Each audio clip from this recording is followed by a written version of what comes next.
Hello friends, welcome back to my channel. तो friends, आज की जो वीडियो है, इस वीडियो में भारतीय राष्ट्रीय आंदोलन के महत्वपूर्ण प्रश्नों को देखेंगे। जी हाँ दोस्तों, इस वीडियो में हमने जो भारतीय राष्ट्रीय आंदोलन के प्रश्नों को लिया है वह बीपीएससी द्वारा किसी न किसी प्रीवियस ईयर एग्जाम में पूछे गए प्रश्न हैं और आपके बीपीएससी टीआरई 3 के लिए मोस्ट इंपॉर्टेंट हैं, क्योंकि आप जानते हैं कि बीपीएससी जो है कि प्रश्नों को रिपीट करता है। तो यह जो वीडियो है स्पेशली आप लोग जरूर देखेगा अगर बिहार शिक्षक भर्ती की तैयारी कर रहे हैं। इससे एक या दो प्रश्न जरूर आपको देखने के लिए मिल जाएगा। तो चलिए क्वेश्चन को करते हैं।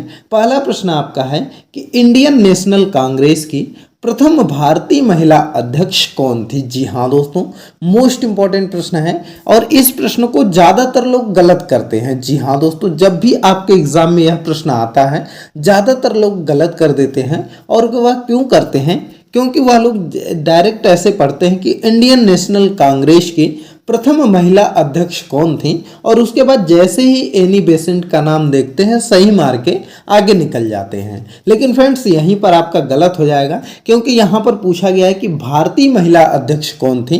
तो अगर भारतीय महिला अध्यक्ष पूछेगा तो आपका कौन हो जाएगा? सरोजिनी नायडू जी हो जाएंगी। जी हाँ दोस्तों, सरोजिनी नायडू जी प्रथम भारतीय महिला अध्यक्ष थी आपके राष्ट्रीय भारतीय इंडियन नेशनल कांग्रेस के। वहीं पर जो आपका एनी बेसेंट थी, यह जो है कि आयरलैंड की थी, आयरलैंड की निवासी थी।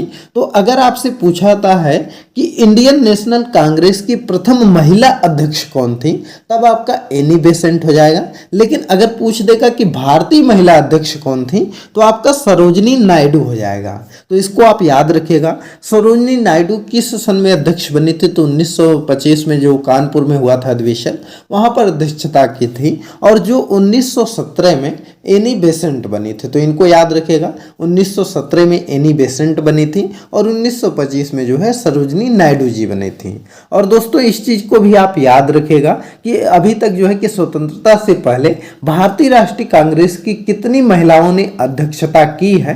तो वह 3 महिलाओं ने किया था। जी हाँ दोस्तों, एक आपका एनी बेसेंट हो जाएंगे, दूसरी आपकी सरोजिनी नायडू हो जाएंगी और तीसरी जो है वह नलिनी सेन गुप्ता हो जाएंगी। तो इन तीनों लोगों का आप नाम याद रखिएगा। चलिए नेक्स्ट प्रश्न देखते हैं। अगला प्रश्न आपका है कि भारतीय राष्ट्रीय कांग्रेस की प्रथम महिला अध्यक्ष कौन थी। देखिए दोस्तों, वही प्रश्न आपका रिपीट हो गया कि यहाँ पर पूछ दिया गया है कि प्रथम महिला अध्यक्ष कौन थी। तो अगर प्रथम महिला अध्यक्ष पूछेगा तो क्या आंसर हो जाएगा? आपका हो जाएगा एनी बेसेंट। तो बी वाला ऑप्शन आपका सही हो जाएगा।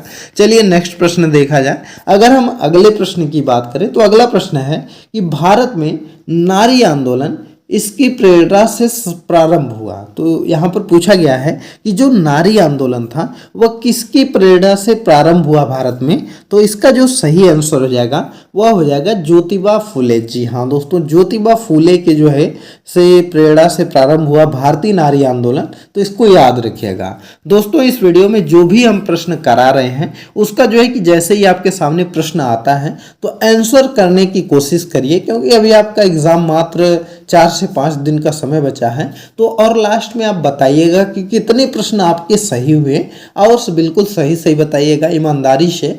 तो कितने सही होंगे उसी से आपकी तैयारी का अंदाजा लगेगा। और दूसरी चीज़ दोस्तों, अगर आपको इसका पीडीएफ वगैरह चाहिए या जो है कि क्लास से रिलेटेड कोई भी जानकारी चाहिए तो आप हमको टेलीग्राम चैनल पर फॉलो कर दीजिए। वहाँ पर जो है कि सब कुछ जानकारी दे दी जाती है, कब क्लास आता है और जो है कि इस वीडियो का पीडीएफ भी वहाँ शेयर कर दिया जाता है। तो टेलीग्राम चैनल का लिंक इस वीडियो के डिस्क्रिप्शन में है, वहाँ पर क्लिक करके आप हमको टेलीग्राम चैनल पर फॉलो कर सकते हैं। अगला प्रश्न आपका है कि 1784 में एशियाटिक सोसाइटी ऑफ बंगाल का आरंभ किसने किया था। जी हाँ दोस्तों, यह पूछा गया है कि जो एशियाटिक सोसाइटी ऑफ बंगाल का आरंभ हुआ था यह किसने किया था। तो यह 1784 ईस्वी में जो है विलियम जोन्स ने किया था। जी हाँ दोस्तों, सी वाला ऑप्शन सही हो जाएगा।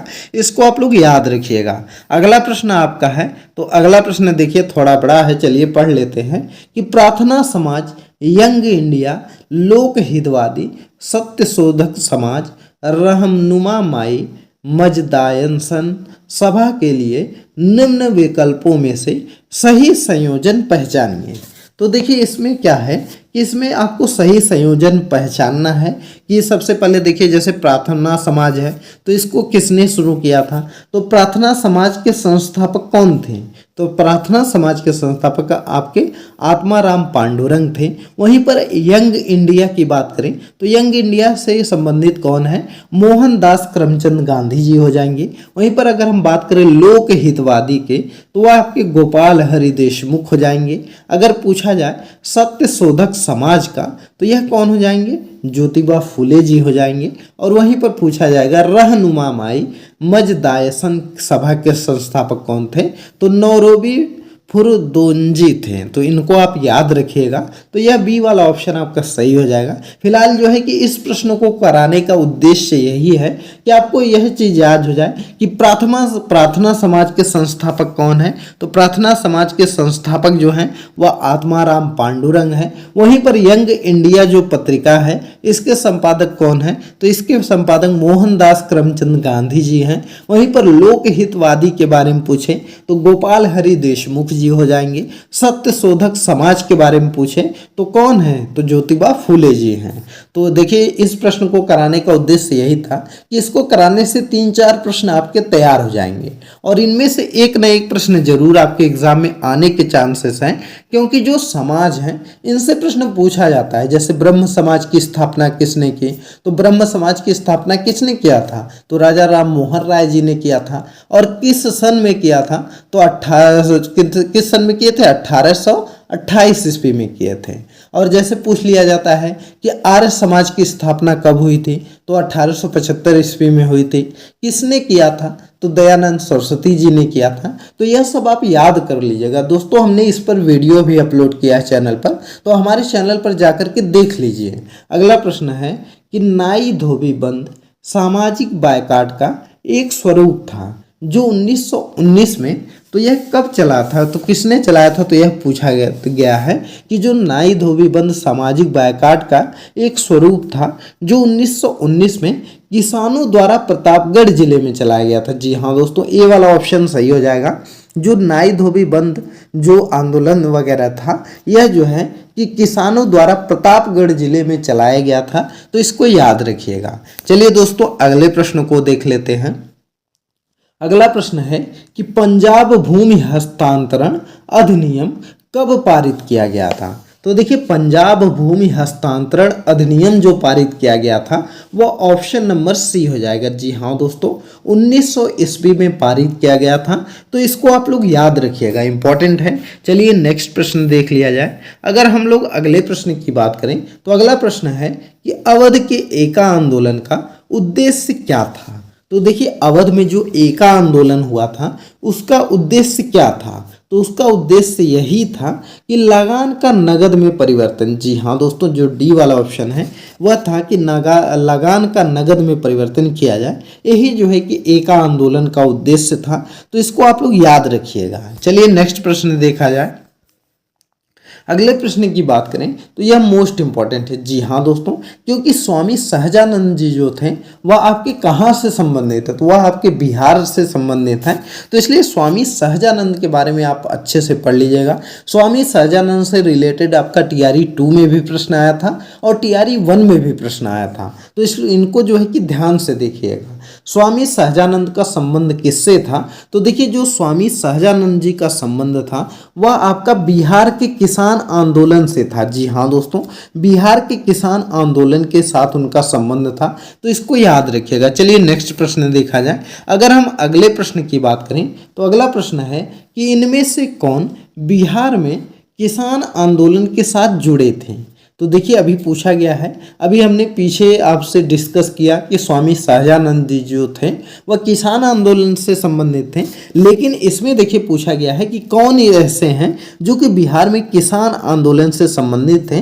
तो जो सहजानंद जी थे वह भी किसान आंदोलन से जुड़े थे और राजेंद्र प्रसाद जी भी जुड़े थे, तो इसको आप याद रखिएगा। ये वाला ऑप्शन आपका सही हो जाएगा।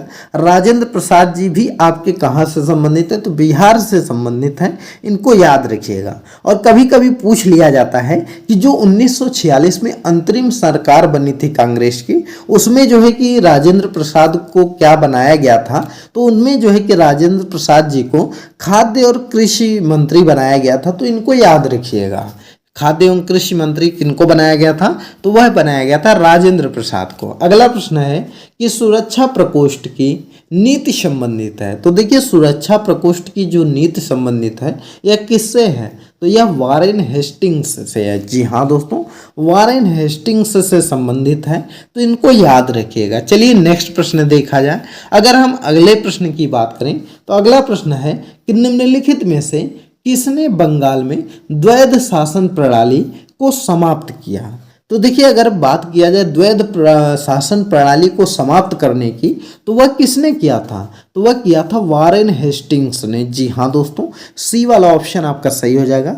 वारेन हेस्टिंग्स ने जो है वह आपका क्या किया था, बंगाल से द्वैध शासन प्रणाली को समाप्त किया था। तो इसको आप लोग याद रखिएगा। चलिए एक प्रश्न आपसे करते हैं कि जो आपका बंगाल विभाजन हुआ था 1905 में, वह जो है कि किसने किया था। तो आप लोग जल्दी से कमेंट करके आंसर बताइए।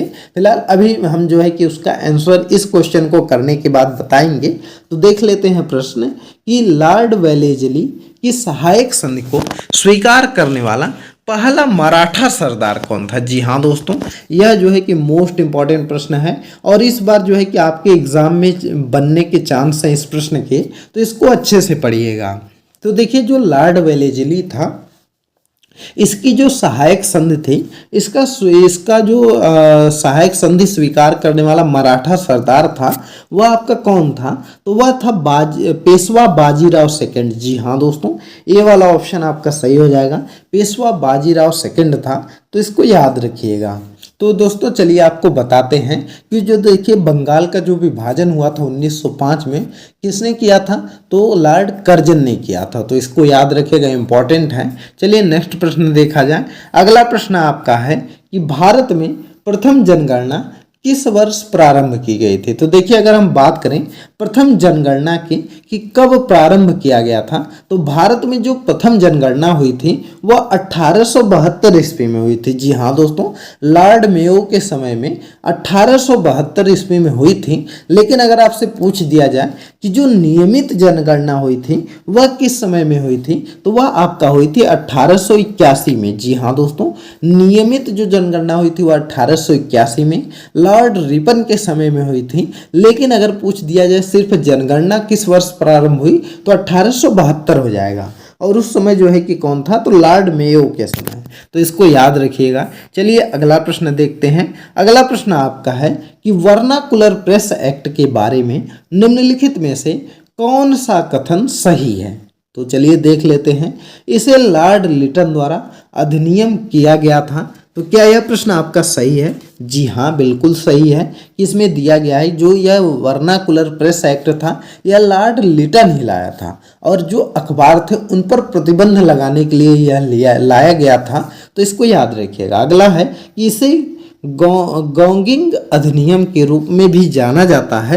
तो क्या इसको गॉगिंग अधिनियम के रूप में जानते हैं? जी हाँ, यह भी आपका ऑप्शन सही है। वहीं पर बात करें अगर हम इसमें तीसरे की, तो तीसरा दिया गया है कि इस अधिनियम को लॉर्ड रिपन ने निरस्त कर दिया। जी हाँ दोस्तों, इस अधिनियम को जो है कि लॉर्ड रिपन ने निरस्त कर दिया था। तो इसलिए ए वाला ऑप्शन आपका सही हो जाएगा। फर्स्ट, सेकंड और थर्ड जो है तीनों सही हैं। तो देखिए 1878 में जो है कि आपका वर्नाकुलर प्रेस एक्ट आता है, जिसमें जो है कि यह कहा जाता है कि अब से कोई भी अखबार हिंदी में नहीं छपेगा, सभी अखबार अंग्रेजी लैंग्वेज में छपेंगे, और साथ ही में कोई भी अखबार अंग्रेजी गवर्नमेंट की जो है कि बुराई नहीं करेगा, हमेशा जो है कि अंग्रेजी गवर्नमेंट के हित के बारे में बात करेगा। तो देखिए कभी कभी यह इससे प्रश्न बनता है कि पूछा जाता है कि जो वर्नाकुलर प्रेस एक्ट आया था इससे प्रतिबंधित होने वाला पहला अखबार कौन था। तो पहला जो अखबार था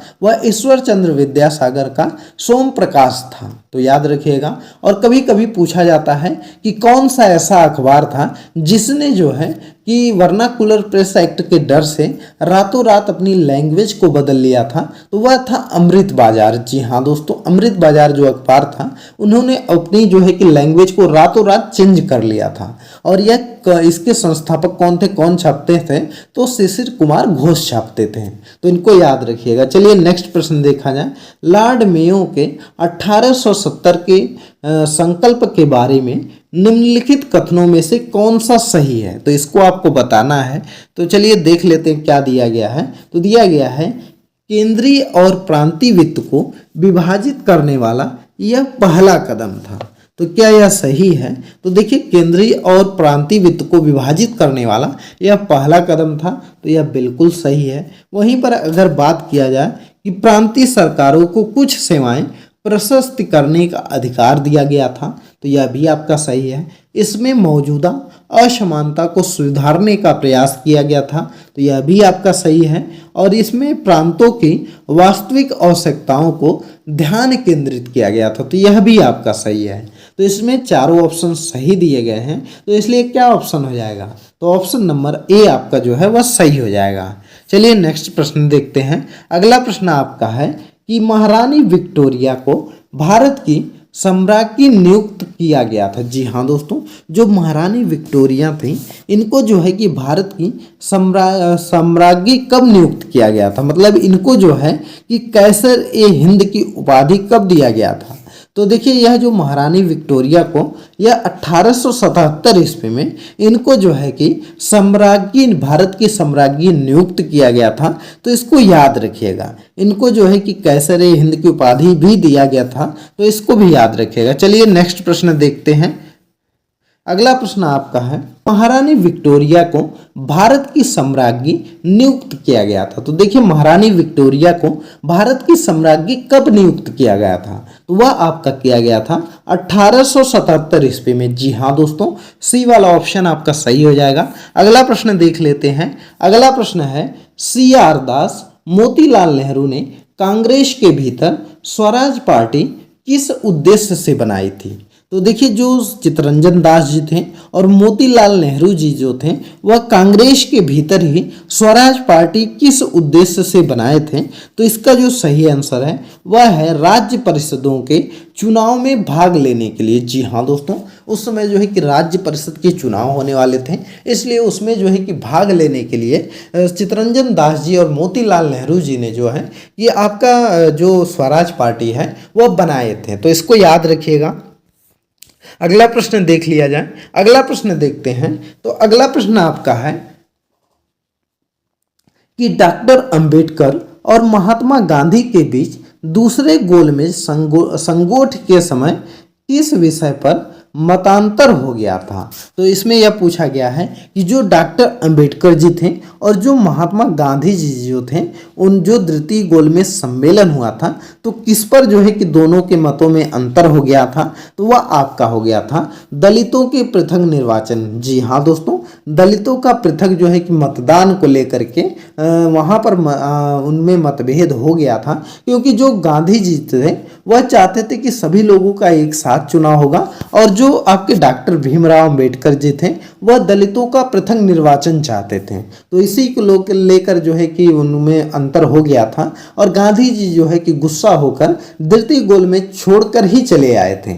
और कभी कभी दोस्तों प्रश्न बन जाता है कि कौन सा ऐसा व्यक्ति था जिन्होंने तीनों गोलमेज सम्मेलन में भाग लिया था? तो वह आपके लिए थे कौन? डॉक्टर भीमराव अंबेडकर जी। और पूछा जाता है कि भारतीय राष्ट्रीय कांग्रेस के ने किस अधिवेशन में भाग लिया था? तो देखिए, प्रथम अधिवेशन ने गोलमेज सम्मेलन में। तो देखिए, भारतीय राष्ट्रीय कांग्रेस जो थी वह सिर्फ द्वितीय गोलमेज सम्मेलन में भाग ली थी, और कांग्रेस की तरफ से जो है कि गांधी जी गए थे। तो इस चीज को याद रखिएगा। कभी कभी डायरेक्ट गांधी जी पूछ लेता है कि गांधी जी किस गोलमेज सम्मेलन में भाग लिए थे? तो वह द्वितीय गोलमेज सम्मेलन में। चलिए अगला प्रश्न देखते हैं। अगला प्रश्न है कि मुद्रण यंत्र को भारत में 16वीं सदी के मध्य में पहली बार कौन लाए? तो देखिए, मुद्रण यंत्र को भारत में जो है 16वीं सदी के मध्य में पहली बार लाने वाला वह था पुर्तगाली मिशनरी। जी हाँ दोस्तों, पुर्तगाली मिशनरी द्वारा जो है इसको लाया गया था, तो यह याद रखिएगा। चलिए अगला प्रश्न देखते हैं। अगला प्रश्न आपका है कि बम्बई प्रेसिडेंटी एसोसिएशन की स्थापना किसने की। जी हाँ दोस्तों, जो बम्बई प्रेसिडेंटी एसोसिएशन थी इसकी स्थापना किसने किया था? तो इसकी स्थापना जो किए थे वह आपके किए थे फिरोज शाह मेहता भी किए थे, साथ ही में उनके केटी तैलंग भी थे और बदरुद्दीन तैयब जी भी थे। तो इसलिए यहाँ पर क्या है, एक से ज़्यादा ऑप्शन सही है, तो इसलिए आपका ऑप्शन नंबर जो ई है कि उपयुक्त में से कोई नहीं, उपयुक्त में से एक से अधिक, यही वाला ऑप्शन सही हो जाएगा। अगला प्रश्न देख लिया जाए। तो अगला प्रश्न आपका है कि भारत संघ के संस्थापक कौन थे। तो देखिए अगर हम बात करें भारत संघ के जो संस्थापक थे वह आपके सुरेंद्रनाथ बनर्जी थे। जी हाँ दोस्तों, इंडियन एसोसिएशन के बारे में अगर पूछा जाता है कि इंडियन एसोसिएशन की स्थापना किसने किया था, तो वह आपके जो है सुरेंद्रनाथ बनर्जी जी हो जाएंगे, जिन्होंने इंडियन एसोसिएशन की स्थापना कलकत्ता में किए थे। और किस सन में किए थे? तो 1876 ईस्वी में किए थे। और दोस्तों इंडियन एसोसिएशन को जो है कि वह भारतीय राष्ट्रीय कांग्रेस की पूर्वगामी संस्था भी कहते हैं, तो इसको भी आप लोग याद रखिएगा। चलिए नेक्स्ट प्रश्न देखा जाए। अगले प्रश्न की बात करें तो अगला प्रश्न है कि इंडियन एसोसिएशन का नेतृत्व किसने किया। तो अभी आपको बताया कि इंडियन एसोसिएशन का नेतृत्व किसने किया, तो इसका जो है कि देखिए इसमें जो है कि इंडियन एसोसिएशन का नेतृत्व में आपका जो है कि एक से अधिक हो जाएगा। जी हाँ दोस्तों, क्योंकि हमने बताया आपका सुरेंद्रनाथ बनर्जी ने स्थापना किया था, साथ ही में उनके आनंद मोहन बोस जी भी थे, तो इसलिए ए और बी वाला ऑप्शन जो है वह दोनों ऑप्शन सही हैं। तो इसलिए क्या हो जाएगा, यहाँ पर ई वाला जो ऑप्शन है वह आपका सही हो जाएगा। चलिए नेक्स्ट प्रश्न देखा जाए। अगला प्रश्न है कि 1876 में इंडियन एसोसिएशन की स्थापना किसने की थी। तो देखिए 1876 में इंडियन एसोसिएशन की स्थापना के बारे में बात करें तो वह आपके हो जाएंगे सुरेंद्रनाथ बनर्जी। जी हाँ दोस्तों, ये वाला ऑप्शन आपका सही हो जाएगा। अगला प्रश्न देख लेते हैं दोस्तों, इसलिए हम जो है कि क्वेश्चन को 2-3 बार रिपीट करके कर देते हैं, क्योंकि जिससे कि आपको याद हो जाएगा। और दूसरी चीज़ है कि अगर क्वेश्चन घुमा करके भी पूछेगा तो आपका बन जाएगा, इसलिए जो है कि हम अलग अलग टाइप से एक ही क्वेश्चन को जो है कि करवाते हैं कि जिससे आपकी अच्छी तैयारी हो सके। और दोस्तों अगर आप लोगों को यह चैनल पसंद आ रहा है, वीडियो अच्छी लग रही है, तो हमारे चैनल को ज़रूर फॉलो कर लीजिए। और दूसरी चीज़ PDF वगैरह चाहिए या कोई भी जानकारी है एग्ज़ाम से रिलेटेड, तो उसको हम टेलीग्राम चैनल पर शेयर करते हैं, हमको टेलीग्राम चैनल पर फॉलो कर लीजिए, लिंक आपको इस वीडियो के डिस्क्रिप्शन में मिल जाएगा। तो अगला प्रश्न देखते हैं। अगला प्रश्न है राष्ट्रीय कांग्रेस से पूर्व सबसे प्रमुख संस्था कौन थी। तो देखिए पूछा गया है कि जो भारतीय राष्ट्रीय कांग्रेस थी इसके पहले जो है कि सबसे प्रमुख संस्था कौन थी, तो वह थी इंडियन एसोसिएशन ऑफ कलकत्ता। जी हाँ दोस्तों, जो सुरेंद्रनाथ बनर्जी जी ने स्थापना किया था इंडियन एसोसिएशन ऑफ कलकत्ता, यह जो है कि सबसे प्रमुख संस्था थी। और इसीलिए इसको जो है कि क्या मानते हैं, तो जो भारतीय राष्ट्रीय कांग्रेस है उसकी पूर्वगामी संस्था भी मानते हैं, तो इसको याद रखिएगा। अगला प्रश्न देख लेते हैं। अगर हम अगले प्रश्न की बात करें तो अगला प्रश्न है सुरेंद्रनाथ बनर्जी को किस वर्ष भारतीय सिविल सर्विसेज से हटाया गया था। तो देखिए जो सुरेंद्रनाथ बनर्जी जी थे वह एक ICS ऑफिसर थे और उन्होंने जो है कि ICS ऑफिसर की परीक्षा उत्तीर्ण किए थे। पहले क्या होता था दोस्तों कि पहले जो है कि आजकल जो IAS होता था यही जो है कि पहले ICS होता था, तो यह जो है कि उत्तीर्ण किए थे। और इनको जो है कि कब उनके पद से हटाया गया था, तो वह हटाया गया था 1874 ईस्वी में, तो इसको याद रखिएगा। और 1876 में इन्होंने क्या किया कि इंडियन एसोसिएशन की स्थापना किए थे। अगला है राजनैतिक सुधारों को लेकर विरोध करने वाले पहले भारतीय कौन थे। तो देखिए राजनैतिक सुधारों को लेकर विरोध करने वाले जो पहले भारतीय थे वह राजा राम मोहन राय जी थे। जी हाँ दोस्तों, राजा राम मोहन राय जी जो थे यह भारतीय जो राजनीतिक सुधार थे इसको लेकर विरोध करने वाले पहले भारतीय थे, तो इनके बारे में आप याद रखिएगा। सती प्रथा का अंत किसके प्रयासों से हुआ था, तो राजा राम मोहन राय के प्रयासों से हुआ था।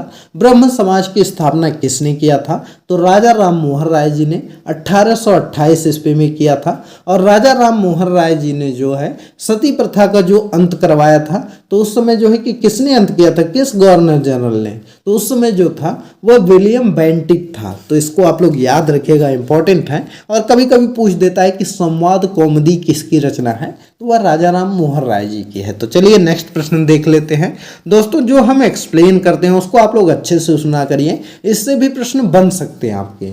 अगला प्रश्न है कि मद्रास महाजन सभा की स्थापना की गई थी। तो देखिए मद्रास महाजन सभा की जो स्थापना है वह किस सन में किया गया था? तो वह किया गया था 1884 ईस्वी। जी हाँ दोस्तों, इसमें फिलहाल ऑप्शन नहीं दिया है, तो यह चौथा ऑप्शन गलत है। 1884 ईस्वी में महाराष्ट्र जो है कि महाजन सभा का स्थापना किया गया था। तो इसको आप लोग याद रखिएगा। चलिए नेक्स्ट प्रश्न देखा जाए। अगला प्रश्न है कि भारतीय राष्ट्रीय कांग्रेस के प्रथम अधिवेशन में कितने प्रतिनिधियों ने भाग लिया था? तो देखिए अगर हम बात करें जो भारतीय राष्ट्रीय कांग्रेस है इसका जो प्रथम अधिवेशन हुआ था उसमें कितने प्रतिनिधियों ने भाग लिया था? तो 72 प्रतिनिधियों ने जो है कि उसमें भाग लिया था। और जो 72 प्रतिनिधि थे उसमें के कहाँ कहाँ से थे? तो 38 जो प्रतिनिधि थे वह आपके बम्बई प्रांत से थे। वहीं पर 21 लोग मद्रास से आए थे, 3 लोग बंगाल से आए थे, 7 लोग उत्तर प्रदेश के से थे और 3 लोग जो है कि पंजाब से सम्मिलित थे। तो इतने लोग जो है कि भाग लिए थे। और दूसरी चीज़ कभी कभी पूछ लिया जाता है कि जो प्रथम या भारतीय राष्ट्रीय कांग्रेस की स्थापना हुई थी किस सन में हुई थी? तो 1885 में हुई थी। किसने की थी? तो ए.ओ. ह्यूम ने की थी। और इसके पहले अध्यक्ष कौन थे? तो आप लोग बताइए कि भारतीय राष्ट्रीय कांग्रेस के पहले अध्यक्ष कौन थे? तो इसका हम आंसर नहीं बताएंगे, आप लोग कमेंट करके बताइएगा। चलिए नेक्स्ट प्रश्न देखते हैं। अगला प्रश्न है कि 1885 में भारतीय राष्ट्रीय कांग्रेस का प्रथम अधिवेशन किस जगह हुआ? जी हाँ दोस्तों, यह मोस्ट इम्पॉर्टेंट है। बहुत बार पूछा जाता है कि जो भारतीय राष्ट्रीय कांग्रेस है इसका प्रथम अधिवेशन किस स्थान पर हुआ था? तो देखिए यह जो आपका हुआ था वह बम्बई में हुआ था। जी हाँ दोस्तों, बम्बई में हुआ था। पहले क्या था कि यह पूना में होने वाला था, लेकिन क्या होता है कि पूना में प्लेग फैल जाता है और इसलिए जो है कि इसको शिफ्ट कर दिया जाता है बम्बई में। और बम्बई में जो है कि इसका अधिवेशन होता है संस्कृत महाविद्यालय में। तो इसको याद रखिएगा। अगला प्रश्न देख लेते हैं। तो दोस्तों आज की इस वीडियो में इतना ही प्रश्न रखते हैं, 30 ही प्रश्न, क्योंकि हम जो है कि डेली 30 प्रश्न करवाते हैं। और 30 प्रश्न में से आप इसको अच्छे से पढ़ लीजिएगा, 2-3 बार वीडियो को रिपीट करके देख लीजिएगा, क्योंकि यह सभी प्रश्न आपके एग्जाम में आने वाले प्रश्न हैं। और हो सकता है कि 1 या 2 प्रश्न जरूर इस वीडियो से मिल जाए, तो इसलिए आप लोग अच्छे से पढ़ लीजिएगा, क्योंकि बीपीएससी द्वारा यह सभी जो प्रश्न मैंने आपको कराया यह सब प्रीवियस ईयर में पूछे गए प्रश्न हैं। तो फ्रेंड्स कैसी लगी वीडियो आप लोग हमको कमेंट में बताइएगा। और वीडियो पसंद आई हो तो वीडियो को शेयर कर दीजिए, ज़्यादा से ज़्यादा शेयर करिए लोगों तक, जिससे कि सब लोग अच्छे से देख सकें। और दूसरी चीज़, चैनल को अगर सब्सक्राइब नहीं किए तो चैनल को सब्सक्राइब कर लीजिए और टेलीग्राम पर भी हमको फॉलो कर लीजिए, क्योंकि एग्ज़ाम से रिलेटेड कोई भी जानकारी रहती है तो वहाँ पर शेयर कर दी जाती है। साथ ही में अगर कुछ भी जो है कि इस वीडियो का PDF वगैरह रहता है शेयर कर दिया जाता है, और कोई अन्य सूचना रहती है तो वह भी बता दिया जाता है। तो ज़रूर हमको वहाँ पर फॉलो कर लीजिए। लिंक आपको इस वीडियो के डिस्क्रिप्शन में मिल जाएगा। चलिए मिलते हैं अगली एक नई वीडियो में एक नए टॉपिक के साथ। तब तक के लिए बाय बाय।